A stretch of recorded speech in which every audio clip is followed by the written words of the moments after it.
Hey, it's Ryan Runs. I'm Ryan, and running is the thing I do where I try and explain what this whole thing is. And I think the more I do that, been a lot of work on the YouTube channel, been a lot of work up here.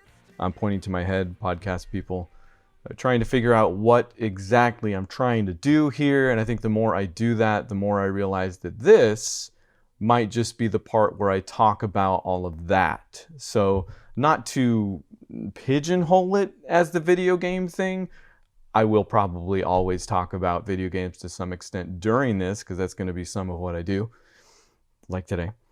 But for the most part, this could be me. I've got a couple ideas, again, brewing up here, hoping to record a new type video tomorrow that could be a series of sorts. But again, if you want to hear about what's going on, generally speaking, at the Ryan Runs thing center, this would be that. This would be the podcast or the YouTube video for that. And this week it is, I'm going to just get right into it. I've been talking about it for at least 2 shows now, this being the 11th one. On this, the 11th episode anniversary, I am going to be talking about Dr. Mario World, like I mentioned a few times back. And I'm going to be doing that because a news item came across my desk, which I don't dig into the news as much as I used to when we were doing Zero Hit Points, but every now and then the algorithm gets it right, and something that's absolutely pertinent to my interests makes an appearance. And this time it was, strangely enough, this article about Dr. Mario World, where it is ending in November, I think November 1st, and they've already ended support for the in-app currency or whatever it is. I didn't get super into that. I have spent money on the app, strangely enough. I feel like I'm over that hump where, we'll talk more about this also, but I can spend money on something I am enjoying, because then I can enjoy it some more. I still chafe against some of that microtransaction stuff, as I hope I always do to some extent. But Dr. Mario World is one of those games, and I talked about it 2 years ago, apparently, because all the headlines say it's shutting down 2 years after it started, on the Zero Hit Points podcast. And to hear me talk about it, I haven't gone back and listened, but I'm sure to hear me talk about it, you probably wouldn't think I'd still be playing it now. Not that I didn't like the game. I think for the most part, I was pretty up on the game. I think I liked it. Lukewarm at worst. I might still be surprised then and now if you had told me that 2 years later I'd be talking about it or playing it still somehow. But it's because it belongs to that category of game that me and Matt, Zero Hit Points Book Club for Movies, everybody knows Matt, have called a toilet game from time to time. And that's not a qualitative label. It has nothing to do with the quality of said game, although I guess to some extent it might. Hey, maybe that's what we'll get to by the end of this video. But it's more of a geographic descriptor, I think, of the games we're talking about now, because it's a game you'll play on the toilet. If not mostly, then certainly most seriously. And the game itself has changed a lot even since then.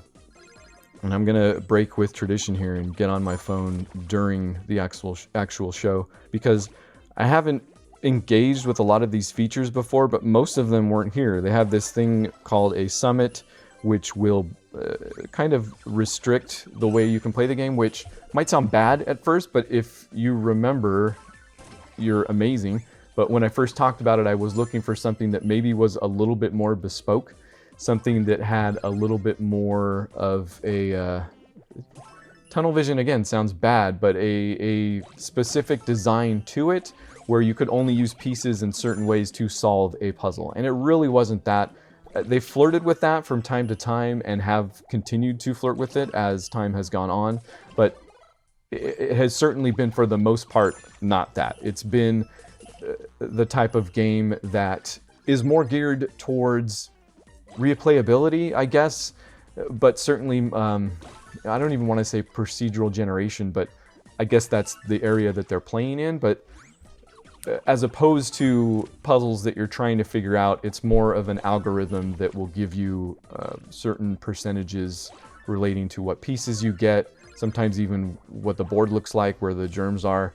And by the way, Dr. Mario, everybody knows what I'm talking about, right? You know, from the NES, there's germs and pills. That's really it. Colors, 3 in a row. Although, yeah, I believe it's 3 in a row on this game, but it was actually 4 in a row on the NES one. Anyway, so it leans towards more that type of game, which is fine. Obviously, I came to enjoy it to some extent, but some of the stuff they added were like this summit, which restricts the type of doctors you can choose. So then also I feel like forced them to give more specific puzzles to certain doctors. So that was actually enjoyable, and it was another way to earn power-ups, which were pretty stingy from the beginning. The only way you could get them was, I believe, mostly by purchasing them with the in-app currency, with diamonds. And like I said, I did actually pay for some diamonds at some point, but you know what? I can't remember why now. I don't remember what I actually spent them on to get. Because there's also a time mechanic built in. It used to be every 30 minutes, I believe, you would get a heart, and you need 1 heart to play. And then I want to say they changed that to every 15 minutes towards the end. So that's not even like, they've definitely made changes to the chafing mechanic, if that's what you want to call it. Any free-to-play game-ish, you know, microtransaction game, especially mobile, I feel like, has that friction, right? Where they want you to rub up against something that eventually gets you to pay for not being annoyed, or however that goes. So one of the downsides of having a toilet game is that you will become so engaged with it over the years that you find those exact points of friction, and I definitely found those. But man, I feel like I'm getting off. I didn't think I would have much to say, and I already know I'm going to have too much about this game that obviously nobody is playing because they're canceling it. And I played too much and too deeply, which this is what we do here. They added a world map that finally lets you actually once, in fact, I want to say they started with 100 levels. That cannot be right. Is that true? Hey, over 2 years, I guess it could be. And now there's 1,240 levels.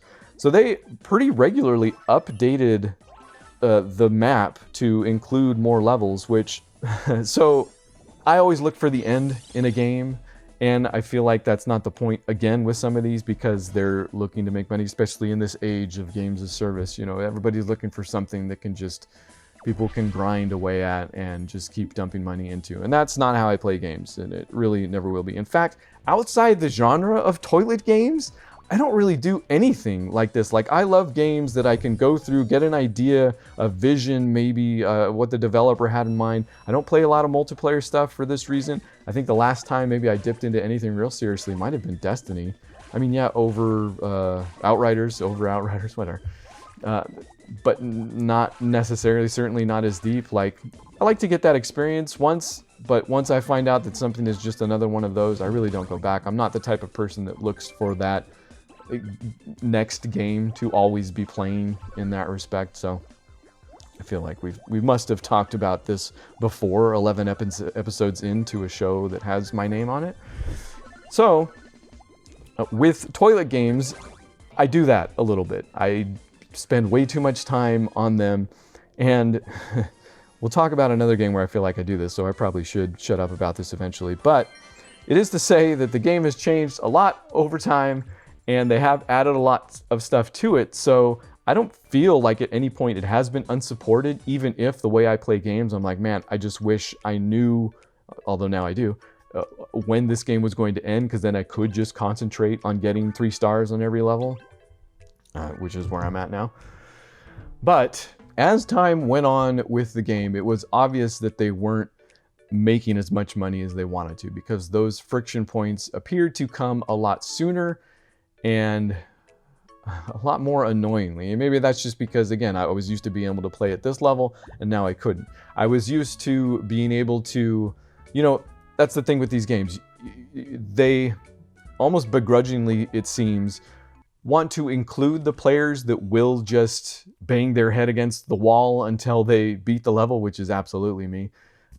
In fact, I think I've talked about it in the way that I talk about the one true way to beat a free-to-play game is to not spend any money on it. So really, I've lost already with every game I'm going to talk about today. But it became apparent that they were putting out levels that were absolutely unbeatable without power-ups. So that became a little bit frustrating over time. I think eventually I came to just skip those, especially I want to say within the last 6 months. The updates started coming so hot and heavy, and also they had this summit mechanic put in, and you would get power-ups. So it introduced a new form of power-ups where you weren't just choosing a power-up per level, you would have power-ups that lasted 24 hours. So you would go through the summit, get power-ups that lasted 24 hours by beating the puzzles there, and then it would give you boosts on certain worlds only up to world number like the 28 or something like that. And it would go up each time the summit showed up so that you could go back and get 3 stars on the ones that you weren't able to before. But it wasn't that thing before where I could just kind of bang my head against the wall until finally I got 3 stars on something and moved on. So it got a little weird towards the end until I had to re-find that new rhythm. But, you know, it started to matter less because I just started to play it less is what happened. That's what the friction eventually did to me and what I think it really eventually does to anybody, I would hope. And this goes along with maybe my biggest complaint about Dr. Mario World that I've had since the beginning, not even since they've kind of ratcheted up the difficulty, is that I have never played a game in my life that felt more like it had its finger on the scale than this freaking thing. Like, I was tempted time after time to actually test the percentages to some of what they were promising, because it felt like something that was supposed to show up 30% of the time only showed up 10% of the time and stuff like that. It felt like just at the right moment where I needed a certain color, I would get the other color. And of course, I could bypass that if I had spent money at a certain time. It just felt like there were gears running in the background that were meant to very specifically and just needle sharply make me spend money at certain points, and it sucks. Like, that sucks. Like, there is never a worse feeling than that. Even if you know you're playing a game that you're going to have to grind to some extent, like, feeling like the numbers don't add up is what makes that a bad experience. So here we are 2-ish something years later where they are going to discontinue the game because, like many service games, this does not function without an internet connection. So by shutting down the servers, there is no more game. It just will not work anymore. And this is new to me, honestly. I've heard about this happening, obviously, with MMOs. I feel like Enter the Matrix. No, wait, that was the actual game. What was the Matrix MMO, whatever it was called. I remember hearing stories about that when that ended. And I know it happens just a bunch. They're just not typically the games I'm used to playing, so I wouldn't know and don't have a lot of experience with that. Because obviously it's happening to me with this Dr. Mario toilet game. And it's strange. Like, I know they've said they're going to have a website called like Dr. Mario Achievements, so you can go back and look at what you accomplished the whole time. And I'm like, I don't even know if I want to do that. Like, that's probably not a positive experience. But it is just strange to me still in any avenue that a game will stop working, just period, because especially this game that doesn't need to. I mean, it gets weirder in that there's never been a better time to play. They've removed the time mechanic, so you can just play as much as you want. You are getting free diamonds, it seems like, for daily logins, which I don't know if they'll refresh that before they shut it down, but they just did it, and I'm up to like 200 diamonds, which I haven't been for a long time. The puzzles that they released, the last 2 refreshes, are back to kind of how they used to be, so you can 3-star them without getting too crazy with the power-ups and stuff like that. So if you haven't played the game, check it out. It's going to go away, but in fact, I'd be curious. I would watch a single YouTube video, like the beginning of what, and then fall off, of somebody who started playing now and was going to try to get 3 stars before they shut the thing down. Because I'm just trying to get 3 stars before they shut the thing down, and I probably only have 10 to 20 worlds left to do that in, and I'm doubting whether or not I can do it just because of the availability to power-ups. Anyways, that's Dr. Mario World, somehow. And it's maybe not the silliest game I feel like I'm going to talk about today. And it's because it is also mobile related. I feel like I had to throw it in there because months ago, certainly before I even got all this news about Dr. Mario World, I had written out I don't know if it's a headline, but the way I keep my notes is I'll put kind of the title of the show, even if that title doesn't ever show up in a show, and put my notes under that. And the title of these notes was, I think I'm done with DC Legends. And if you remember DC Legends, aka the game that killed 0 hit points, you'll remember that it's a game featuring many DC comic book characters, and you are fighting other DC comic book characters. It's like a 4v4 looking thing. In fact, I feel like I don't need to explain this that much, because since then, or even before, I don't know, the Legends game type has blown up. Like there's a Star Trek Legends. Sometimes they even just have the name Legends in there. There's a Marvel version. I don't think Legends is in the title. I actually downloaded that and tried to check it out, but then realized that I can't do another one of these. So I am DC Legends specifically, but also, so the other way I play games is that I don't typically engage with the community a whole lot. I feel like I'm pretty solitary when it comes to gaming in a way. And there is obviously a community having to do with DC Legends. In fact, if you showed up for this video because it's a video with DC Legends in the title and there can't be a lot of those, hello, but I'm sorry. It's a fine game. Again, if you didn't listen to the beginning of the show, Toilet has nothing to do with the quality. It's just, I don't think any of these are games that I sit down and play only these games. There's at the very least, there's a podcast going on somewhere else. So this is a second thing to do game, which is probably a better name than Toilet Game, or a better genre name. So DC Legends, I am slow to engage with the community, but I'm also slow to engage with the meta on a lot of these games. If you go back and listen to those shows, you'll listen to Matt talk more about, there's like affinities. So, you know, let's see if I even have it memorized. Green hurts red, red hurts blue, blue hurts green. So just 3 to deal with. Some of the Legends games I've seen out there have even more than that, which just seems like a nightmare. I downloaded in the Ninja Turtles one just because I wanted to see what characters they had in there. And honestly, if it had, they do have some classic characters in there, but if they had like only like, you know, 80s cartoon looking characters, I probably would be playing that right now, but they didn't. It was the Nickelodeon era stuff, even though if they did have some classic characters and classic skins and all that. So really, every property has one of these Legends games, it seems like. But I chose DC Legends, and that's how it's gone. I think for a large part, the Toilet games choose us, it seems like.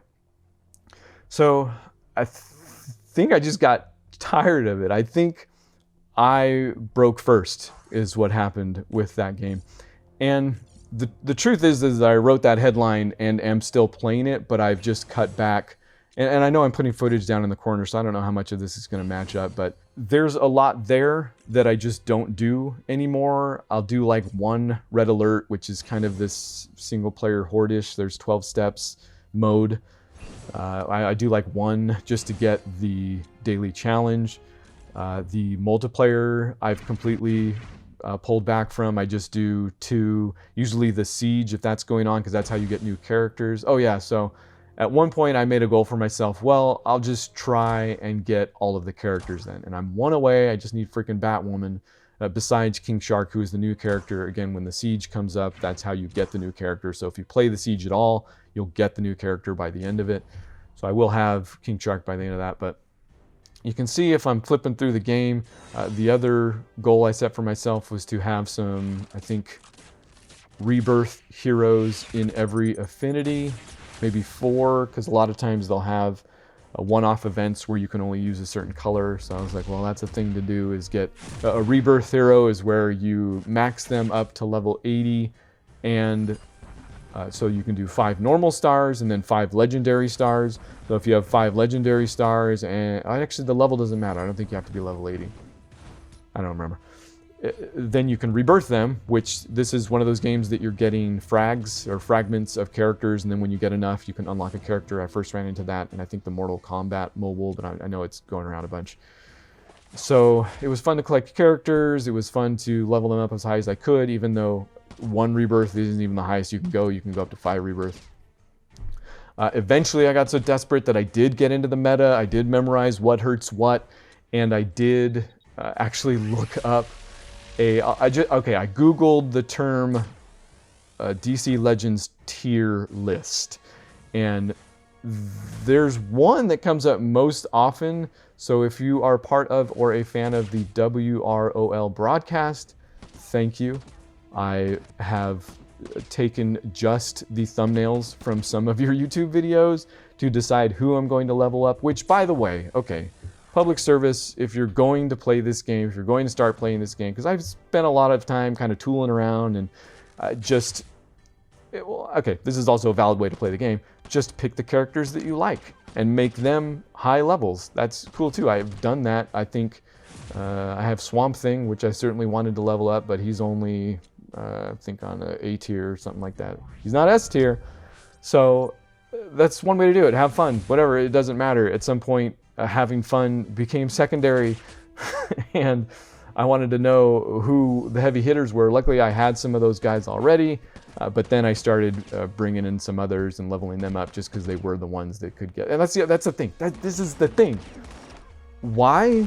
So you can beat multiplayer people more? Like, I don't think I even wanted to play the multiplayer on this game to begin with. But the campaign doesn't last that long. So really, if you're doing endgame stuff, you're playing multiplayer stuff. And I'm glossing over a lot of stuff. There's raids that go on, I want to say monthly at least, that are kind of fun. It's a good way to level some stuff up. And I think it's their way of trying to push people to spend money to level up certain characters. So more often than not, I don't have raid appropriate characters or raid boosted characters. So that kind of doesn't matter, but you can get a lot of XP or something like that. But if from the start you want to level up characters that are actually going to do some damage, Green Lantern is featured pretty prominently in the campaign, and that's where you can kind of farm frags and level him up. I want to say my Green Lantern might be Rebirth 2 at this point, just because he's, I might be close to Rebirth 3 actually. I have like 800 something frags. So that's something you can do, and then once the store specials come up, just look at who you're buying and get the strong dudes and success.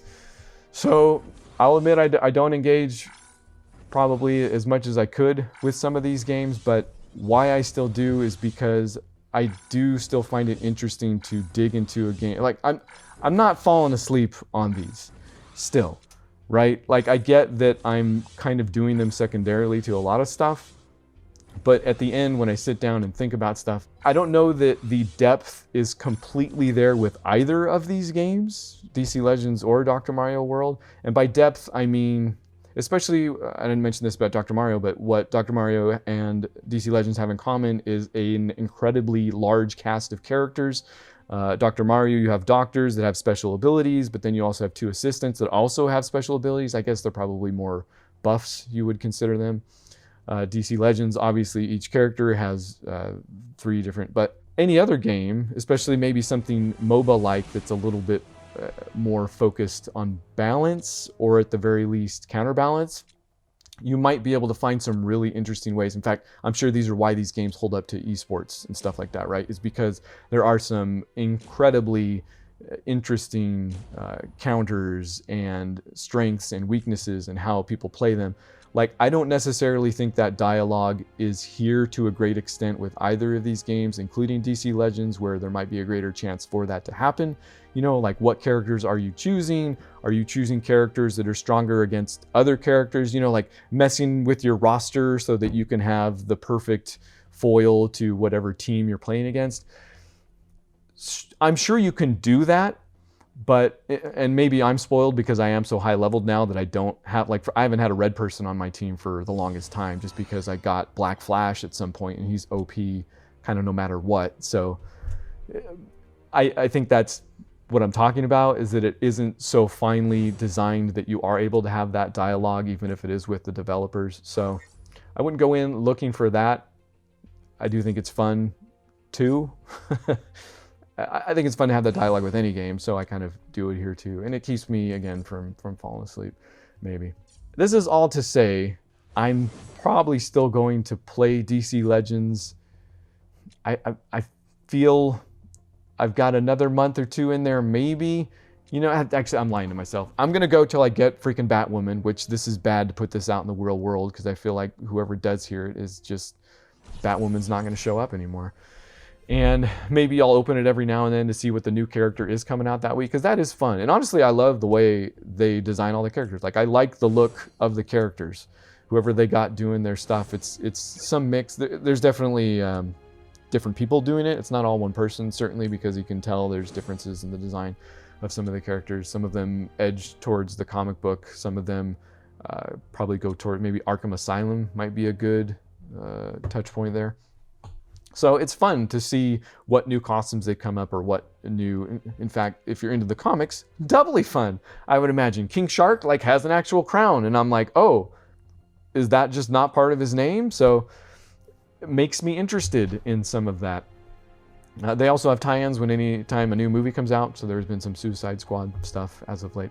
But that's the mobile show, I guess, again, for now. Anything else, you can check me out where you are right now, or on Twitter, which I think I'm linked somewhere on this page. And, oh, unless you're listening to the podcast, in which case you'll have to type things in and do it manually. But that's certainly long enough. Bye.